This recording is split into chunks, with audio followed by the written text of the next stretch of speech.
Morning dear student. आज class 12 का online class होना है।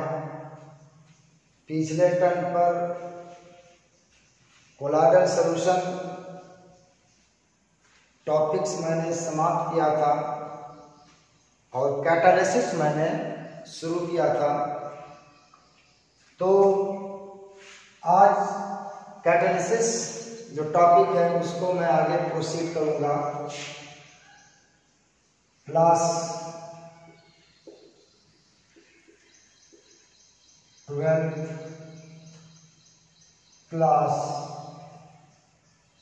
12 टॉपिक आपके कैटालिसिस उत्प्रेरण, कैटालिसिस उत्प्रेरण और लेक्चर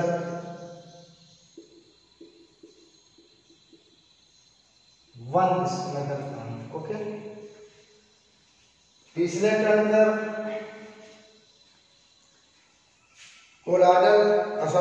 पिछले टर्म पे कोलाइडल सॉल्यूशन टॉपिक समाप्त हुआ था 6वीं लेक्चर में, और उसमें कैटालिसिस के बारे में भी मैं कैटालिसिस चैप्टर भी मैंने शुरू कर दिया था। उस वीडियो में मैंने कैटालिसिस की परिभाषा, डेफिनेशन और क्लासिफिकेशन ऑफ कैटालिसिस में एक पॉइंट मैंने बताया था। पहला classification on the basis of physical state के आधार पर मैंने उत्प्रेरण को 2 भागों में बांटा था, एक समांगी उत्प्रेरण और एक विषमांगी उत्प्रेरण। समांगी उत्प्रेरण का डिटेल्स मैंने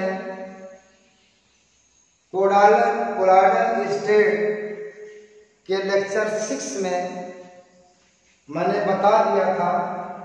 आज भी उसके बाद का जो टॉपिक के अंदर जो आर्टिकल है उसको मैं बताऊंगा।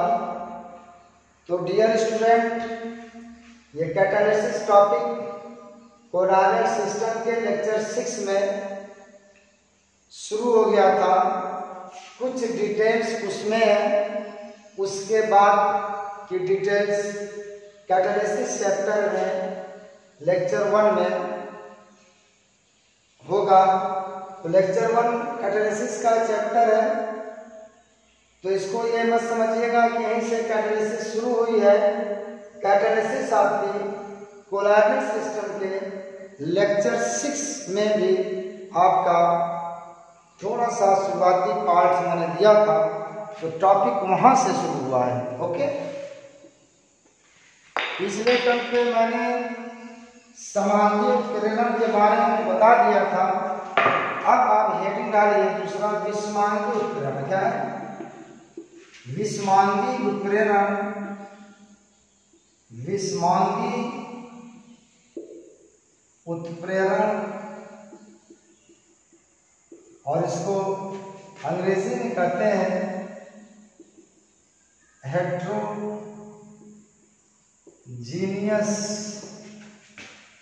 Catalysis. Okay, catalysis, heterogeneous catalysis. इसमें as example N2 + 3H2 equilibrium 2NH3, और यहाँ पे Fe आपका सॉलिड है, यहाँ आपकी ये गैस है, यहाँ आपकी ये गैस है। तो कहा था कि वह उत्प्रेरण अभिक्रिया जिसमें अभिकारक और उत्प्रेरक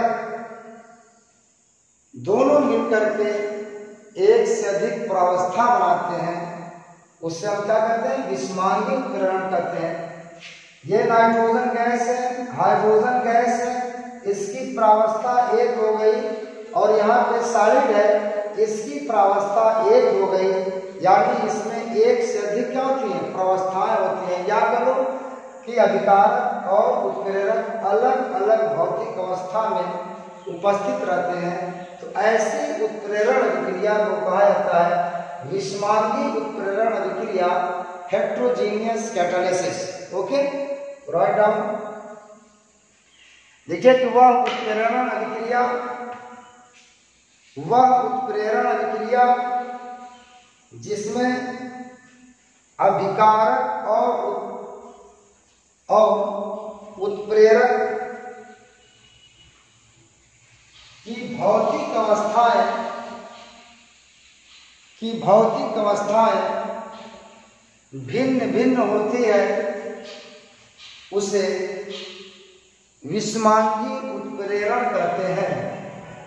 ओके, उसे क्या कहते हैं, विषमांगी उत्प्रेरण कहते हैं, विषमांगी उत्प्रेरण कहते हैं। ओके, ये आप अच्छा एग्जाम्पल इसमें देखते हैं। ये एग्जाम्पल नंबर 1 है, यह फॉर्मेशन ऑफ अमोनिया, ये गैस, ये सॉलिड, ये आपका कौन सा प्रोसेस है,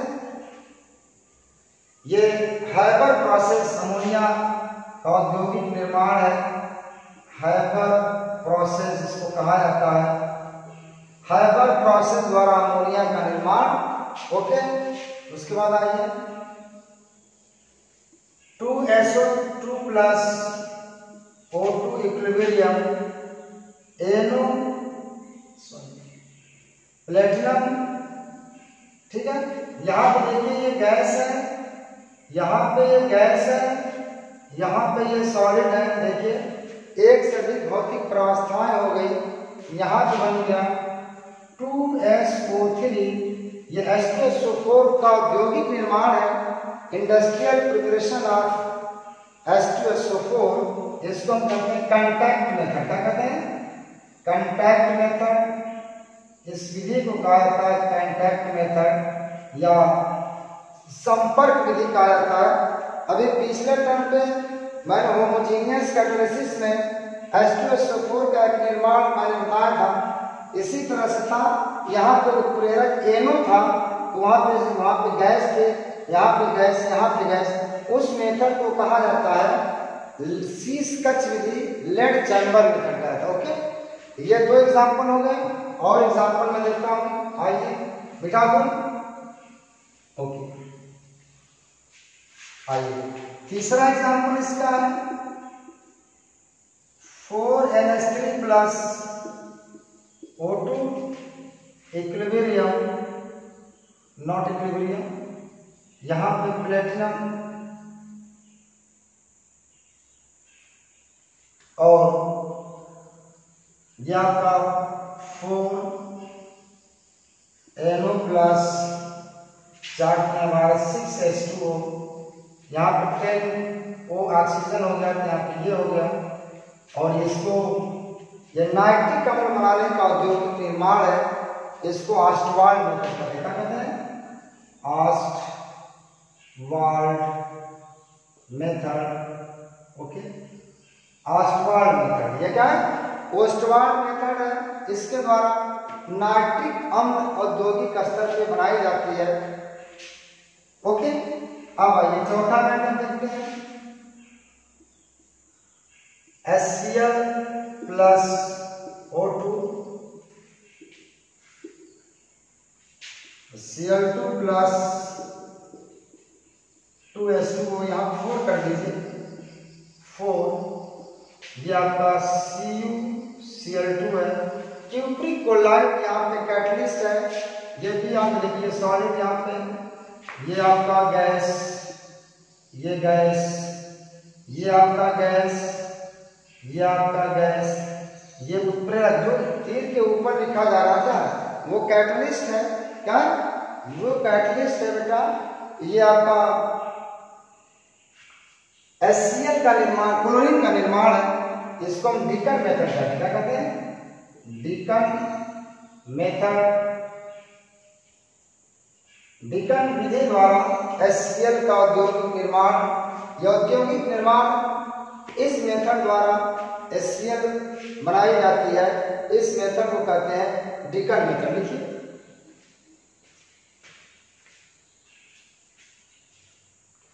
ओके। ये 4 एग्जाम्पल मैंने दे दिया। एक एग्जाम्पल 5वां,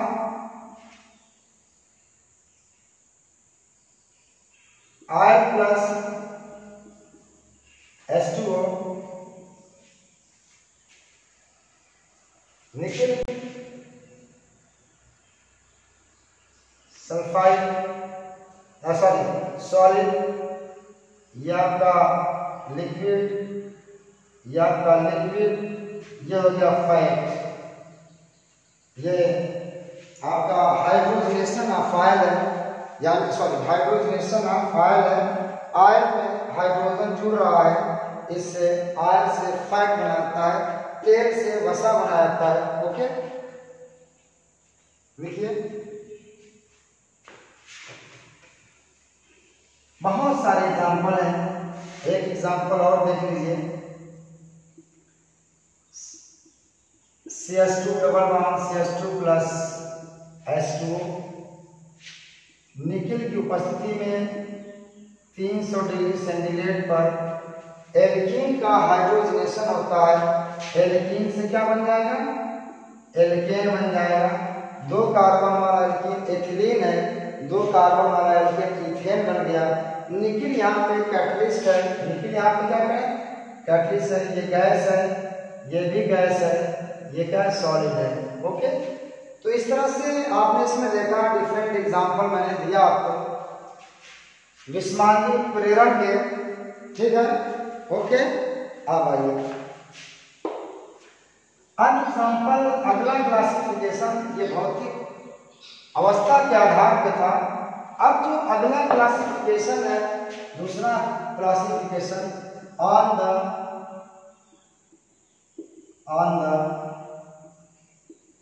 basis of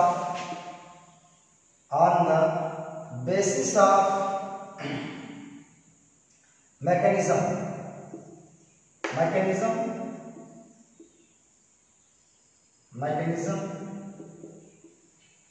यानी कार्यविधि के आधार पर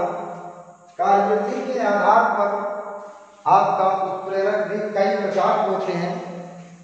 on the basis of mechanism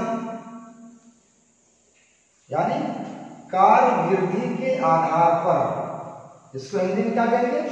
कार्यविधि के आधार पर कैटालिसिस कई प्रकार होते हैं। पहला पॉजिटिव क्या है? Positive catalysis. ओके, दूसरा है नेगेटिव कैटालिसिस।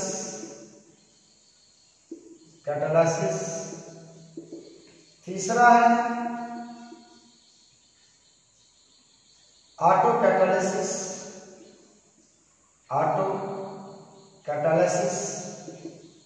और चौथा है इंड्यूस्ड कैटालिसिस। क्या? Induced catalysis. ये 4 प्रकार के catalysis on the basis of mechanism: positive catalysis, negative catalysis, auto catalysis, induced catalysis। Okay, अब इसको हम एक एक करके सबको आप देखेंगे कि इसका मतलब क्या होता है। तो पहले हम नाम लीजिए पॉजिटिव कैटालिसिस। क्या? पॉजिटिव कैटालिसिस बहुत आसान है। कहा था कि वह उत्प्रेरण विक्रिया जिसमें रासायनिक विक्रिया की दर क्या होती है? बढ़ जाती है, उसे पॉजिटिव कैटालिसिस कहते हैं। क्या कहते हैं? पॉजिटिव कैटालिसिस कहते हैं। Write down. वह उत्प्रेरण विक्रिया जिसमें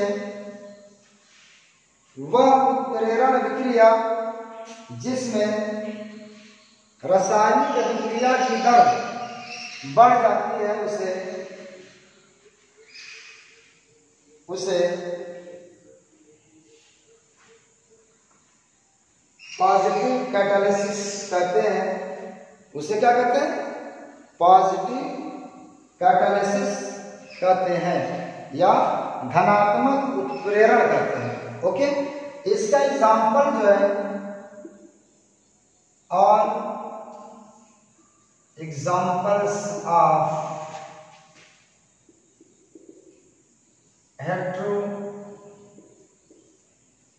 heterogeneous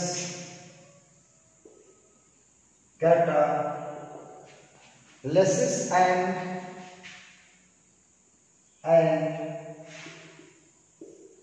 homogeneous catalysis.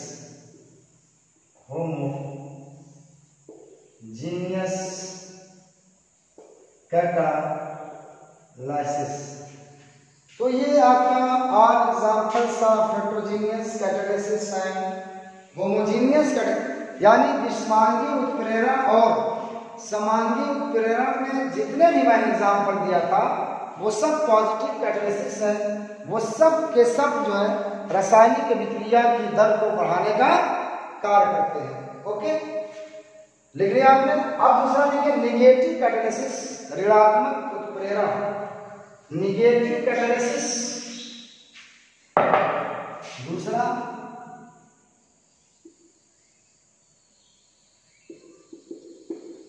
Negative catalysis ऋणात्मक उत्प्रेरण। इसका मतलब क्या है? लिखिए, वह उत्प्रेरण अभिक्रिया जिसमें रासायनिक अभिक्रिया की दर घट जाती है उसे ऋणात्मक उत्प्रेरण कहते हैं। उसे ऋणात्मक उत्प्रेरण कहते हैं। एग्जाम्पल में पहला देखिए, पहला का 2SO3 प्लस O2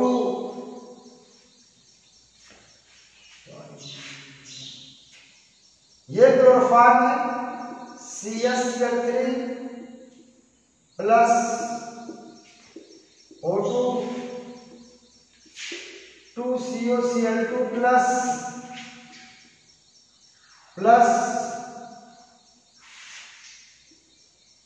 2HCl।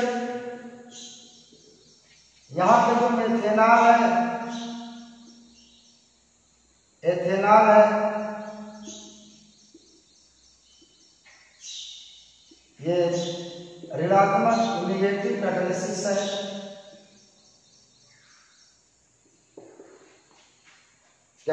है। लिखिए इसमें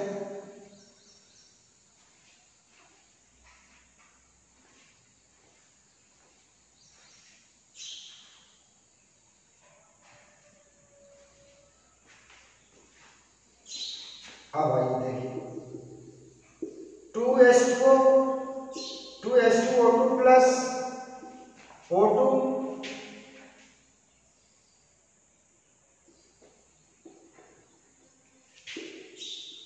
2H2O plus O2 H3PO4 phosphoric acid यहाँ पे H2O2 के विखंडन को क्या कर देता है?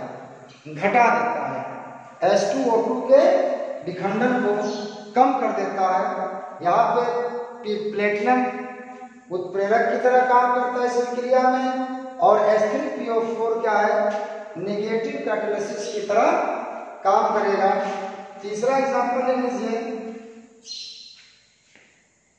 पेट्रोल की नॉकिंग अपस्फोटन की दर को 10 अच्छा से बताया टेट्राएथिलेट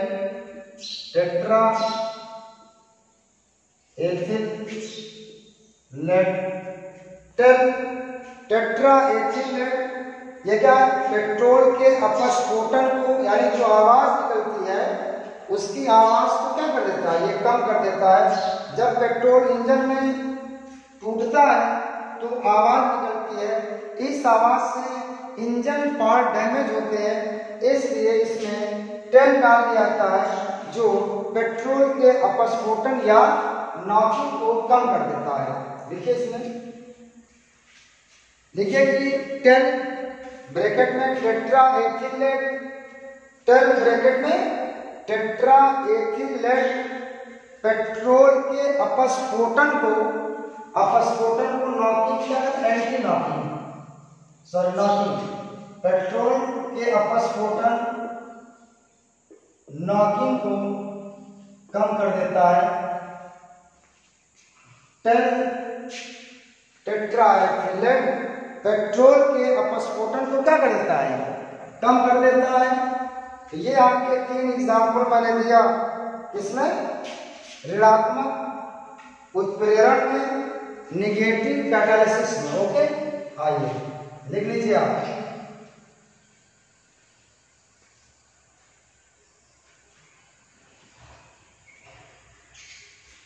ओके, अब देखिए अगला लिखिए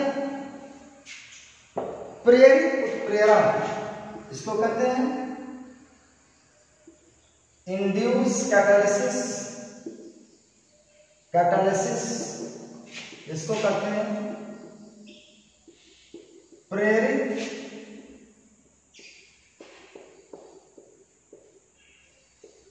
प्रेरित उत्प्रेरण, इंड्यूस कैटालिसिस,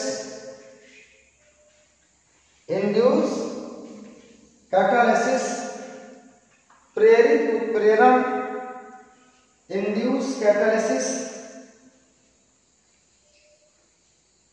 ये क्या होता है, देखिए जब 2 रासायनिक अभिक्रियाएं साथ साथ होती हैं, एक रासायनिक अभिक्रिया दूसरी रासायनिक अभिक्रिया को क्या कर देता है, प्रेरित कर देता है, उसे हम क्या कहते हैं, प्रेरित उत्प्रेरण कहते हैं। जैसे देखिए ये आपका Na2SO3 प्लस O2, ये हो जाएगा Na2SO4, यहां पे 2 कर दीजिए, और ये Na3AsO3, सोडियम आर्सेनाइड ये 3 है, ये 2 है। ये रिएक्शन आपका नहीं होगा, ये रिएक्शन आपका क्या होगा, नहीं होगा। अगर दोनों रिएक्शन को क्या है साथ में कर दिया जाए तो सोडियम सल्फाइड का जो ऑक्सीकरण होता है वह सोडियम आर्सेनाइड के ऑक्सीकरण को होने के लिए क्या करता है, प्रेरित कर देता है। क्या कर देता है, इसका ऑक्सीकरण हो जाता है सोडियम सल्फेट का सोडियम सल्फाइड का सोडियम सल्फेट में, लेकिन सोडियम आर्सेनाइड का ऑक्सीकरण नहीं हो पाता है। अगर दोनों रिएक्शन को साथ में कराया जाए तो सोडियम आर्सेनाइड का भी ऑक्सीकरण हो जाएगा। ओके, इसका मतलब ये होगा। देखिए इसमें कि वह उत्प्रेरण अभिक्रिया जिसमें एक रासायनिक अभिक्रिया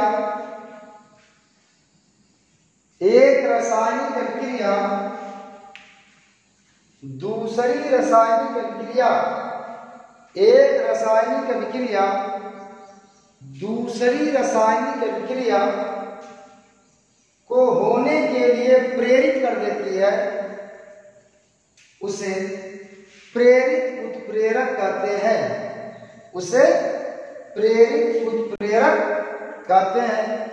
यू आर अंडरस्टैंड? ओके, यानी इसका तो ऑक्सीकरण हो जाता है सोडियम सल्फाइड का, लेकिन सोडियम आर्सेनाइड का नहीं हो पाता है। अगर दोनों को साथ में कराया जाए तो दोनों का ऑक्सीकरण क्या होता है, आसानी पूर्वक हो जाता है।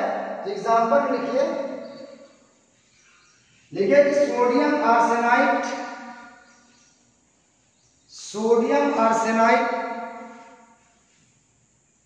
का ऑक्सीकरण, सोडियम आर्सेनाइड का ऑक्सीकरण नहीं हो पाता है, परंतु नहीं हो पाता है, और सोडियम सल्फाइड का ऑक्सीकरण हो जाता है, सोडियम आर्सेनाइड का ऑक्सीकरण नहीं हो पाता है और सोडियम सल्फेट का ऑक्सीकरण हो जाता है। परंतु जब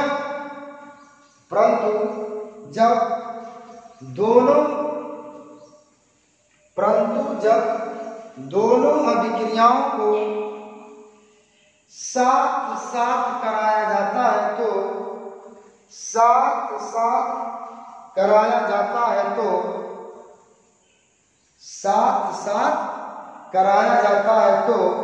सोडियम आर्सेनाइड का भी ऑक्सीकरण हो जाता है। Okay, it is induce catalysis and this that is an example of induced catalysis. Okay student, ठीक है, इसको राइट डाउन करिए, लिख लो। अब इसमें लास्ट है,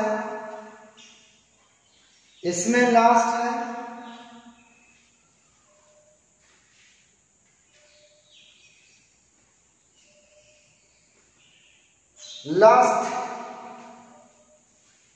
राइट डाउन। कौन सा उत्प्रेरण अभिक्रिया होगी? स्व उत्प्रेरण auto catalysis.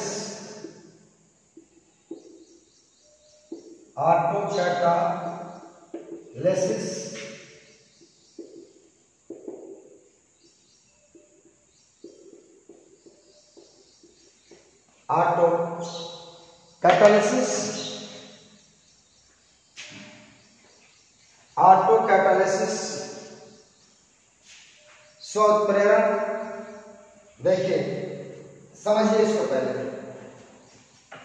You are understand first, it is CH3CO C2H5, it is ester, ethyl methyl ester.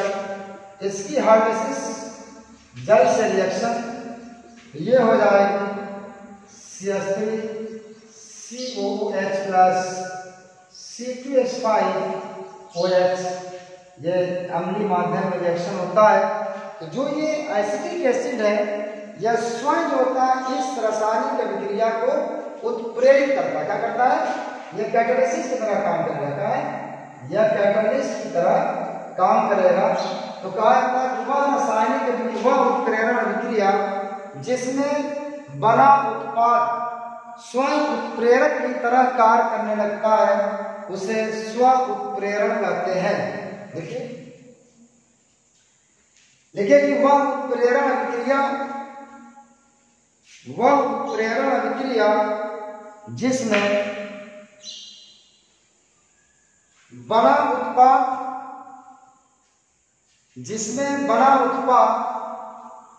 स्वयं उत्प्रेरक की तरह कार्य करने लगता है उसे कैटालिसिस कहते हैं। उसे ऑटो कैटालिसिस या स्व उत्प्रेरण कहते हैं।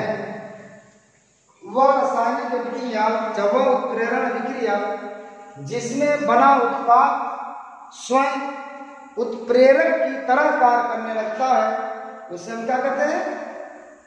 ऑटो कैटालिसिस या स्व उत्प्रेरण कहा जाता है। ओके, ये एग्जाम्पल नंबर 1 था। एग्जाम्पल नंबर 2 में देखिए, यह आपका ऑक्सैलिक एसिड है। ऑक्सैलिक एसिड प्लस KMnO4 और प्लस H2SO4, यहाँ 2 कर दीजिए, यहाँ 3 कर दीजिए। तो ये आपका बन जाएगा, मैंने K2SO4 KMnO4 जो होता है K2, ये K2SO4 MnSO4 में चेंज होता है। तो चूंकि K2 में 2 पोटेशियम चाहिए तो मुझको 2 से गुणा करना पड़ेगा। K2SO4 plus 2MnSO4 plus 10CO2 carbon dioxide. आप प्लस बताइए हाइड्रोजन कितना इधर है? 5 5 10 16 है प्लस 8H2O। तो ये इसमें MnSO4 बना है, ये कैटलिस्ट की तरह काम करेगा। कैसे करेगा? कैटलिस्ट की तरह काम करेगा। ऑक्सैलिक एसिड का रिएक्शन है, ऑक्सैलिक एसिड की अभिक्रिया जब KMnO4 से कराते हैं तो जो यहाँ पे मैग्नीज सल्फेट बना है MnSO4, यह कैटलिस्ट की तरह कार्य करता है, अर्थात यह इस रासायनिक अभिक्रिया को प्रेरित करने का काम करता है। इस रासायनिक अभिक्रिया के लिए उत्प्रेरक का काम करता है, इसलिए इसको कहते हैं ऑटो कैटालिसिस। ओके, ठीक है, राइट डाउन।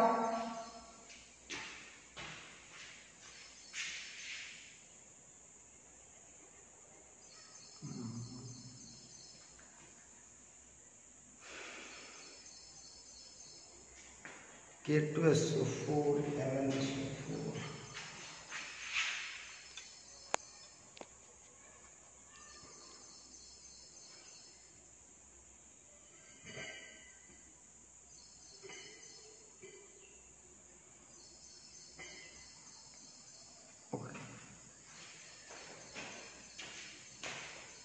ओके, हो गया।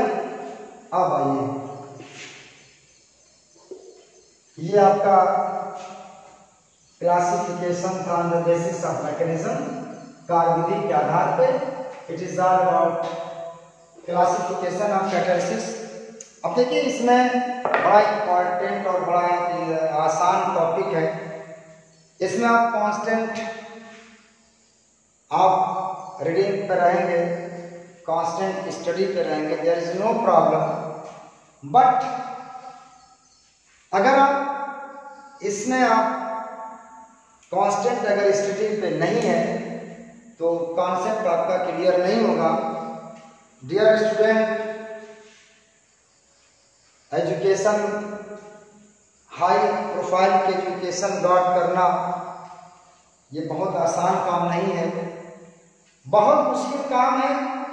और मुश्किलों को आसान बनाने में ही आप मतलब इंटरेस्ट आता है, मजा उसमें है। वह अपॉर्चुनिटीज जो सबको प्राप्त हो जाती है, उस अपॉर्चुनिटीज का कोई मतलब नहीं होता है। और वह अपॉर्चुनिटीज जो कोई नहीं प्राप्त करता है और उसमें से कुछ लोग प्राप्त करते हैं, वो अपॉर्चुनिटीज बड़ी अपॉर्चुनिटीज होती है। और बड़ी अपॉर्चुनिटीज को गाटअप करने के लिए आपको अथक प्रयास मेहनत करना पड़ेगा। आपको टॉपिक्स, आपको पढ़ाई से लगना पड़ेगा, एक एक पॉइंट पे आपको कॉन्सेप्ट क्लियर करना पड़ेगा। और आपकी स्टडी रियली बताऊं कि अगर आप you go to NEET, JEE, NEET अगर आप जाते हो, JEE जाते हो, it is not easy task. Easy task नहीं है, लेकिन ये गॉटेबल है। It is not gotable, it is gotable है, लेकिन इसके लिए आपको एक पढ़ाई का जुनून होना चाहिए। आपके पास एक होप, एक मिशन, एक गोल आपके पास अगर रहेगा तो दुनिया की कोई ताकत आपको इन बड़ी परीक्षाओं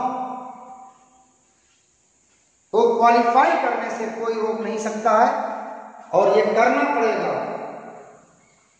आज आप जो पढ़ाई करते हैं, जो हमारे इंटीरियर इलाके के स्टूडेंट हैं, ये सच्चाई से बहुत दूर हैं। कंपटीशन टफ से टफ होता जा रहा है।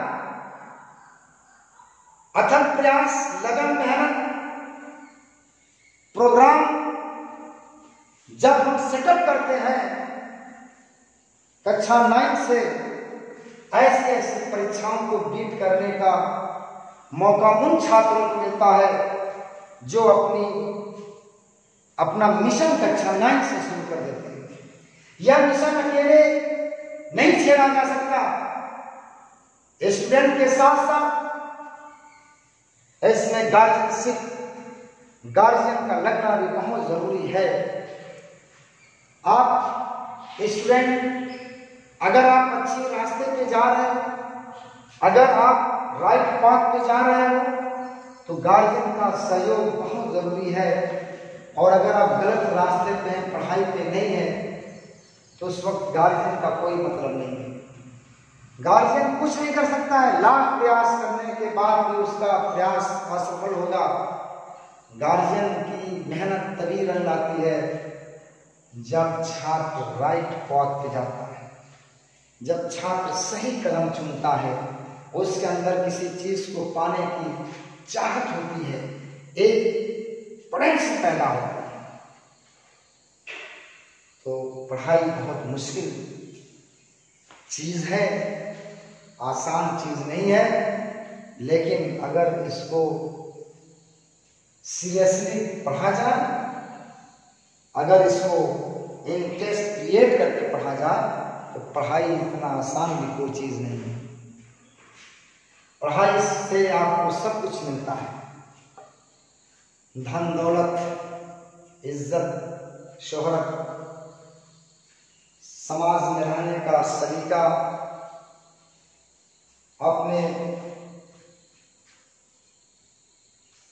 अपनी जिम्मेदारियां, सारी चीजें आपको एजुकेशन से मिलती हैं।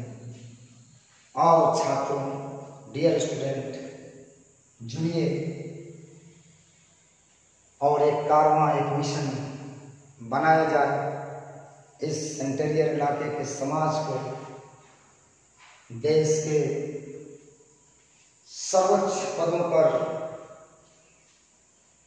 भेजा जाए, जिससे देश का, इलाके का, गांव का विकास हो। ओके, ये थोड़ा सा मैसेज आपको रहा कि आप एजुकेशन से बहुत डीपली जुड़िए, फॉर्मेलिटीज मत करिए। ओके, अब इसमें एक हेडिंग डाल लीजिए, वर्धक प्रमोटर क्या होता है। वर्धक या प्रमोटर, वर्धक प्रमोटर ये क्या होता है?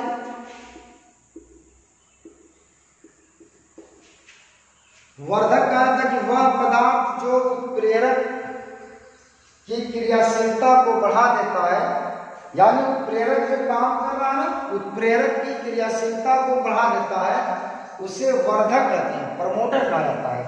देखिए कि वह पदार्थ जो उत्प्रेरक की क्रियाशीलता को बढ़ा देता है, उसे वर्धक कहते हैं। वह पदार्थ जो उत्प्रेरक की क्रियाशीलता को बढ़ा देता है, उसे वर्धक कहते हैं। एग्जाम्पल देखिए, जैसे एग्जाम्पल नंबर 1 में, यह हैबर विधि द्वारा अमोनिया का निर्माण, इसमें आयरन मॉलिब्डेनम डाल देते हैं, 2NH3 बनता है। ये आयरन जो आपका कैटलिस्ट है, क्या है? ये कैटलिस्ट है, और ये आपका इसमें प्रमोटर है, मॉलिब्डेनम। क्या है? ये रिएक्शन आपका बड़ी आसानी से नहीं होता। नाइट्रोजन और हाइड्रोजन दोनों निष्क्रिय तत्व हैं, ये आसानी से रिएक्ट नहीं करते हैं, इसलिए उत्प्रेरक आयरन डालने पर भी ये रासायनिक क्रिया नहीं होती है। अब इसमें मॉलिब्डेनम डाला जाता है। मॉलिब्डेनम क्या करता है? आयरन की उत्प्रेरक क्षमता को क्या कर देता है? बढ़ा देता है। तो कहा जाता है कि वह रासायनिक पदार्थ जो उत्प्रेरक की क्रियाशीलता को बढ़ा देता है, उसको प्रमोटर कहते हैं। ओके, आइए, CO plus H2O CH3OH, CH3OH ये मेथिल अल्कोहल का निर्माण है। ये CuO प्लस ZnO उत्प्रेरक की उपस्थिति में रिएक्शन होता है। यहाँ पे Cr2O3 जो है ये प्रमोटर है। क्या है? ये प्रमोटर है। क्या है? ये प्रमोटर है। ओके, देखिए ये प्रमोटर है। एक एग्जांपल और है, CO प्लस H2 भाप अंगार गैस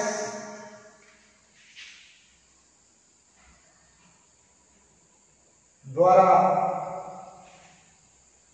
हाइड्रोजन आर्सेनिक का निर्माण, okay, CO2 plus H2 Fe2O3 यहाँ पे प्रेरक है और Cr2O3 क्या है, यहाँ पे प्रमोटर है। क्या है ये?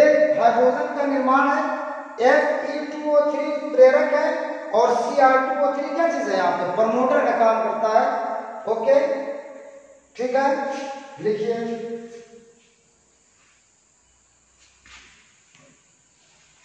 write down it is all about promoter। अब हेक्टिन आगे विष, पॉइजन या इसको संदमक भी कहा जाता है।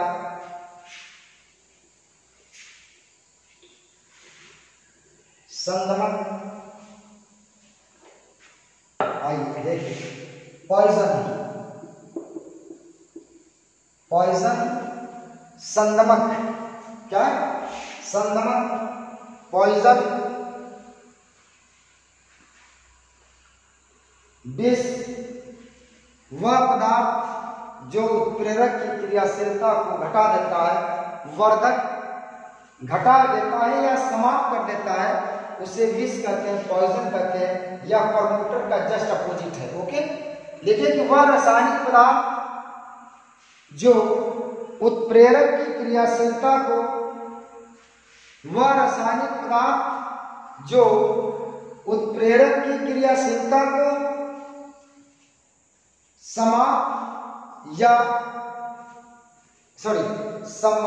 वह रासायनिक पदार्थ जो उत्प्रेरक की क्रियाशीलता को कम कर देता है या नष्ट कर देता है, उसे क्या कहते हैं, उसे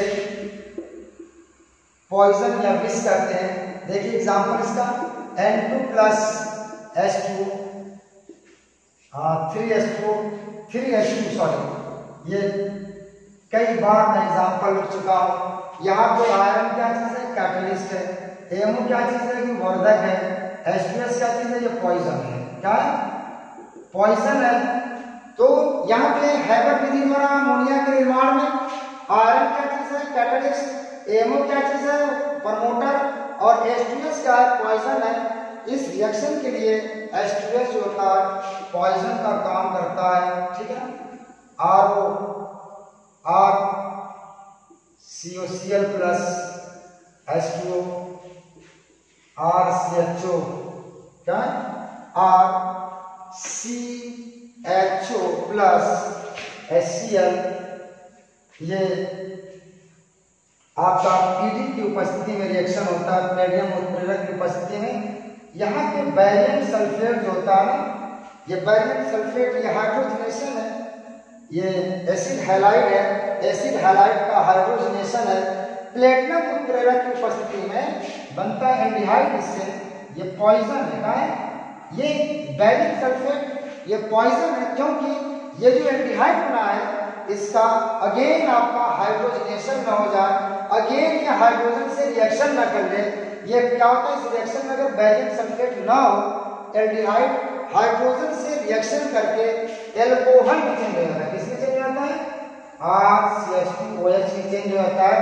अगर इसमें बैरियम सल्फेट डाल दिया गया, ये रिएक्शन आपका नहीं होगा, आपको एल्डिहाइड मिल जाएगा। ओके, तो बैरियम सल्फेट यहाँ पे क्या है, पॉइजन की तरह काम करता है।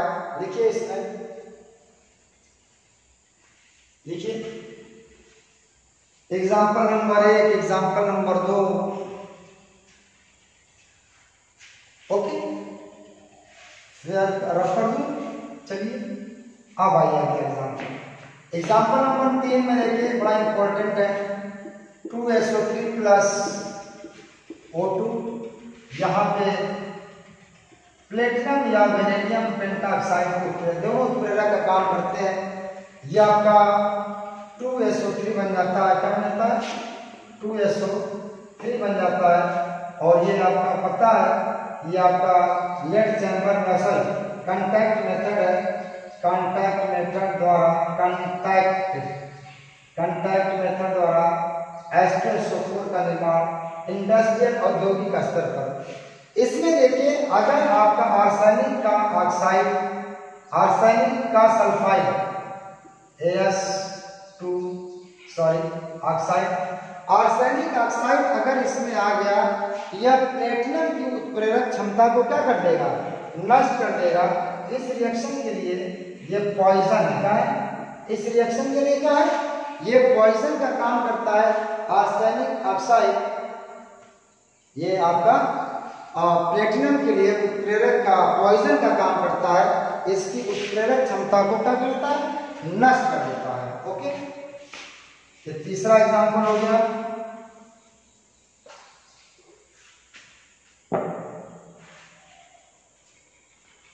देख लीजिए,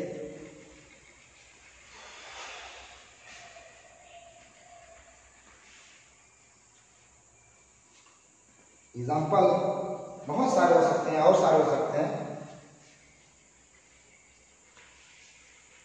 इट इज पॉइजन, ठीक है। अब आइए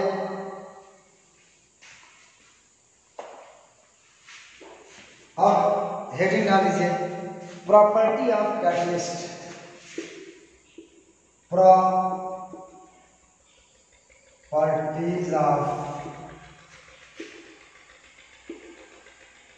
कैटलिस्ट, उत्प्रेरक के गुण, क्या उत्प्रेरक के गुण, प्रॉपर्टी ऑफ कैटलिस्ट में पहला लिखे, यह अपरिवर्तनशील होता, क्या होता है, यह अपरिवर्तन, पहली पॉइंट लिखा जाएगा, पहली प्रॉपर्टीज की ये है, यह अपरिवर्तनशील होता है। इसका मतलब ये हुआ, यह रासायनिक विक्रिया में भाग तो लेता है, लेकिन रासायनिक विक्रिया की दर को बढ़ा कर देता है, इसके स्ट्रक्चर में कोई चेंज नहीं होता है। रासायनिक विक्रिया के उपरांत जैसे का तैसा क्या होता है, प्राप्त हो जाता है। ओके, यह है अपरिवर्तनशीलता।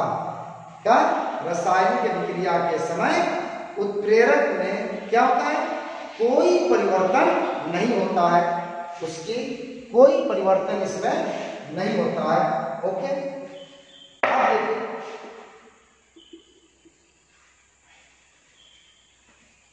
दूसरा प्रॉपर्टी क्या है,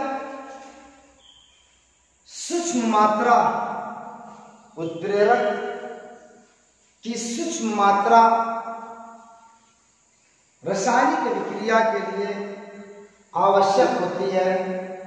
यानी रासायनिक उत्प्रेरक की सूक्ष्म मात्रा ही रासायनिक विक्रिया के वेग को प्रभावित करने के लिए क्या होती है, पर्याप्त होती है। तो दूसरी प्रॉपर्टी ये हो गई, इसकी सूक्ष्म मात्रा रासायनिक विक्रिया को प्रभावित करने के लिए क्या होती है, पर्याप्त होती है। ठीक है ना। अगली पॉइंट लिख लीजिए, तीसरी पॉइंट, तीसरी पॉइंट लिखिए, यह किसी भी रासायनिक विक्रिया को, यह किसी भी रासायनिक विक्रिया को प्रारंभ नहीं करता है, केवल रासायनिक अभिक्रिया की दर को घटा या बढ़ा देता है। रासायनिक अभिक्रिया की दर को घटा या बढ़ा देता है। यानी इसका मतलब ये हुआ, यह किसी भी रासायनिक अभिक्रिया को क्या इनिशिएट नहीं करता है, आरंभ नहीं करता है, केवल उसकी दर को क्या करता है, घटा या बढ़ा देता है। ठीक है ना। अगली पॉइंट देखिए, अगली पॉइंट है इसका 4 में, साम्यावस्था पर प्रभाव, साम्यावस्था पर प्रभाव। यह रासायनिक अभिक्रिया साम्यावस्था को प्रभावित, उत्प्रेरक साम्यावस्था को प्रभावित नहीं करता, केवल उसके समय को घटा या बढ़ा देता है। यानी साम्यावस्था स्थापित होने के समय को या तो घटा देगा या तो बढ़ा देगा, लेकिन साम्यावस्था को प्रभावित नहीं करता है। तो दूसरी पॉइंट में, चौथी पॉइंट में, यह साम्यावस्था को प्रभावित नहीं करता है, यह साम्यावस्था को प्रभावित नहीं करता है, केवल साम्य के समय को घटा या बढ़ा देता है।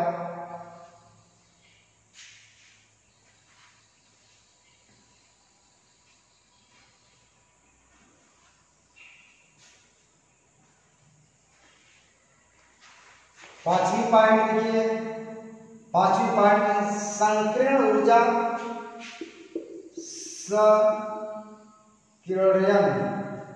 सक्रियण ऊर्जा एक्टिवेशन एनर्जी पर प्रभाव।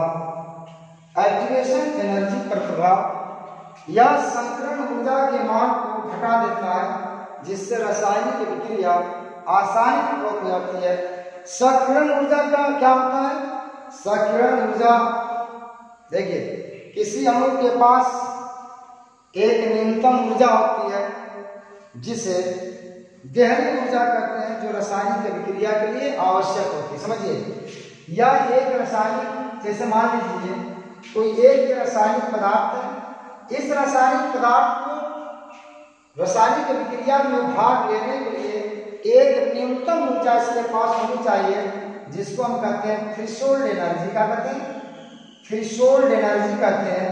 और इस थ्रेशोल्ड एनर्जी अगर के बराबर अगर ऊर्जा किसी अभिकारक के पास है तभी वो रासायनिक विक्रिया में भाग लेगा।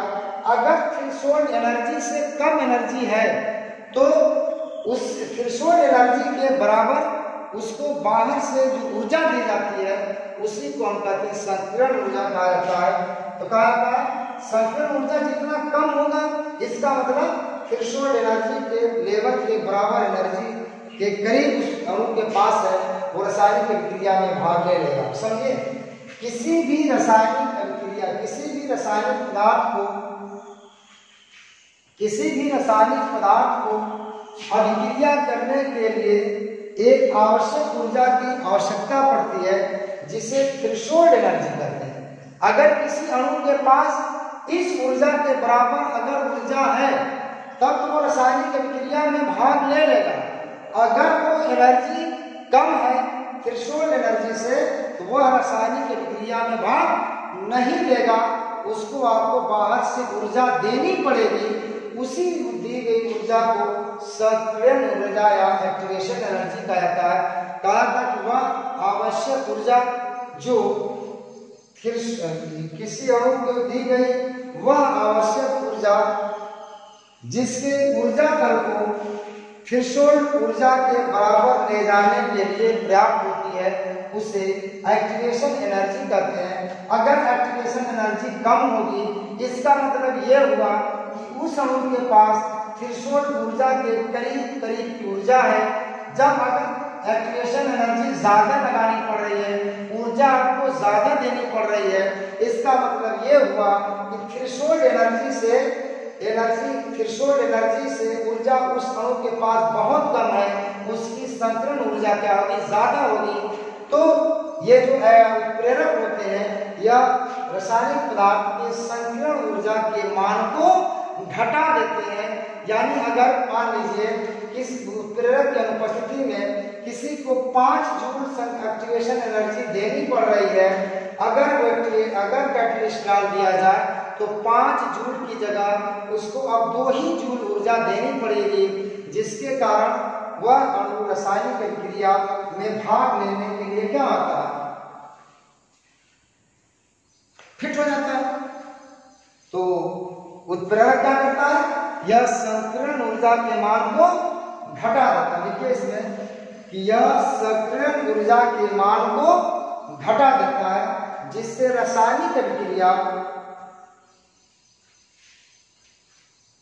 की होने की संभावनाएं बढ़ जाती है। यह अणु की संकीर्ण ऊर्जा के मान को घटा देता है, जिससे रासायनिक विक्रिया के होने की संभावना बढ़ जाती है। ओके, अगली बात लिख लीजिए।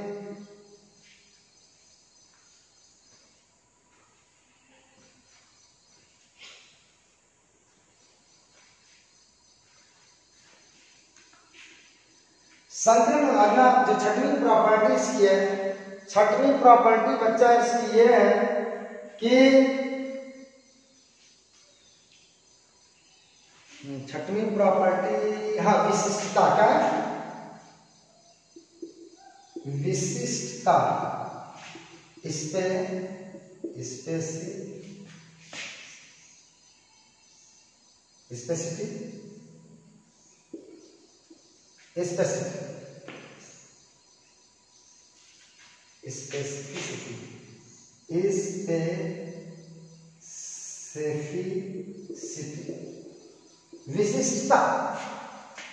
स्पेसिफिसिटी। विशिष्टता क्या होता है? यानी एक उत्प्रेरक जो होता है एक ही रासायनिक अभिक्रिया को उत्प्रेरित कर सकता है, किसी दूसरी रासायनिक अभिक्रिया को उत्प्रेरित नहीं कर सकता। जैसे हाइबर विधि द्वारा अमोनिया के निर्माण में आयरन उत्प्रेरक है, यह आयरन केवल अमोनिया के निर्माण वाली जो हाइबर विधि द्वारा जो अभिक्रिया है उसी को उत्प्रेरित करेगा, किसी दूसरी और रासायनिक अभिक्रिया को उत्प्रेरित नहीं कर पाएगा। इसका मतलब देखिए इसमें कि उत्प्रेरक विशिष्ट होते हैं, अर्थात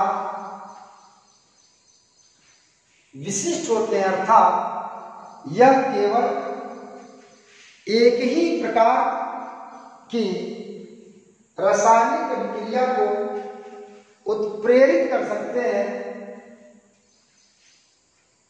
एक ही प्रकार की रासायनिक अभिक्रिया को उत्प्रेरित कर सकते हैं या किसी और रासायनिक अभिक्रिया को उत्प्रेरित नहीं कर पाते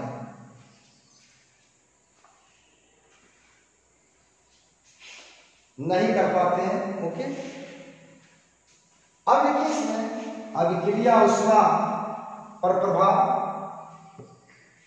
अभिक्रिया ऊष्मा डेल्टा एच पर प्रभाव, यह आपकी प्रॉपर्टी 7वीं हो गई। लिख लीजिए कि यह अभिक्रिया ऊष्मा को प्रभावित नहीं करता है। डेल्टा एच बराबर क्या होता है बता सकता है कोई?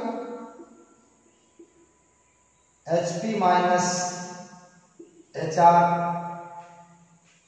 HP का मतलब हीट ऑफ प्रोडक्ट और HR का मतलब हीट ऑफ रिएक्टेंट। इन दोनों के डिफरेंस को डेल्टा एच कहते हैं।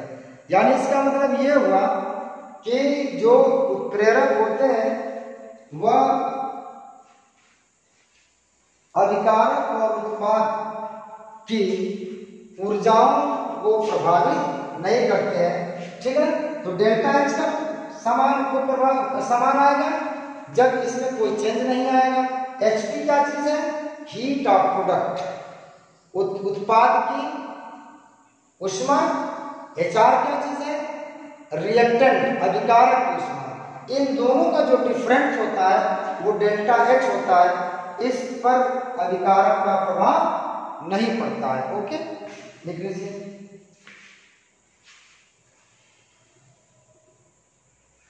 अगली बात लिखिए, 9वीं पॉइंट लिखिए कि उत्प्रेरक का पृष्ठ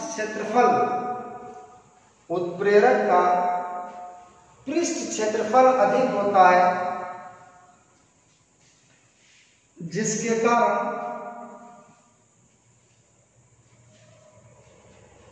कारण इसकी उत्प्रेरक क्षमता अधिक होती है।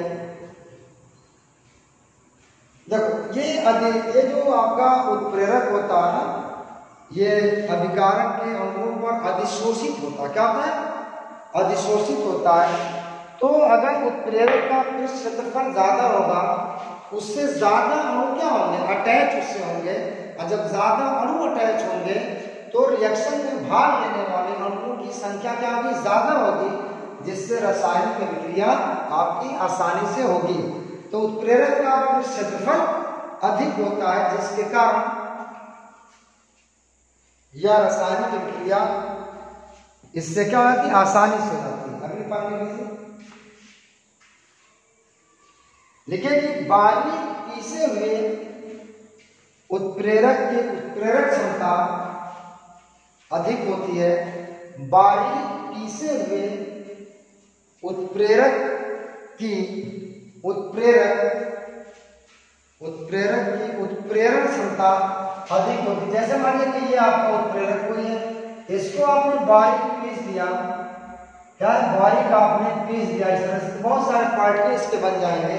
अब जब बहुत सारे पार्टिकल इसके बन जाएंगे, ये पार्टिकल आप देखिए यहाँ पे पृष्ठ क्षेत्रफल क्या हो जाएगा कि ये इसका टोटल जो पृष्ठ क्षेत्रफल है सारे पार्टिकल के 1 2 3 4 5 6, इसकी तुलना में इसका पृष्ठ क्षेत्रफल क्या होगा, कम होगा, इसका पृष्ठ क्षेत्रफल क्या होगा, बढ़ जाएगा, जिसके कारण इससे नंबर ऑफ रिएक्टेंट यानी अभिकारक के अणुओं के अधिशोषित होने की संख्या क्या है, बढ़ जाएगी, जिसके कारण उसकी अभिक्रिया रासायनिक अभिक्रिया की दर क्या हो जाएगी, बढ़ जाएगी। बात समझ में?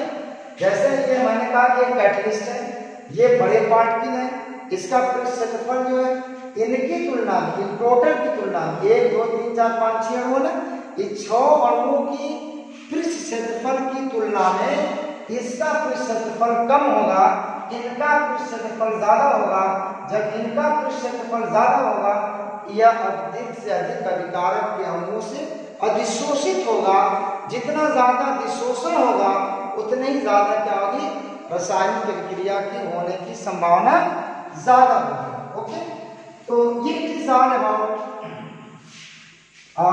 प्रॉपर्टीज ऑफ कैटलिस्ट या उत्प्रेरक की प्रॉपर्टी थी। ये सवाल पूछा जाता है इंटरमीडिएट में, तो यो आप इसको बहुत ध्यानपूर्वक पढ़ लीजिएगा।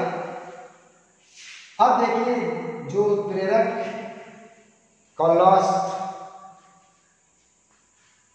आर्टिकल है उत्प्रेरण का, theory of catalysis, theory of catalysis उत्प्रेरण सिद्धांत 3 है। एक आपका इंटरमीडिएट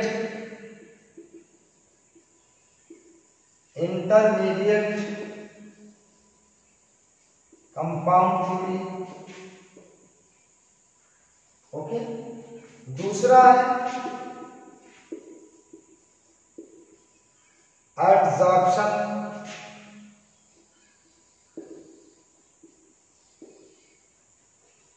और तीसरा है मॉडर्न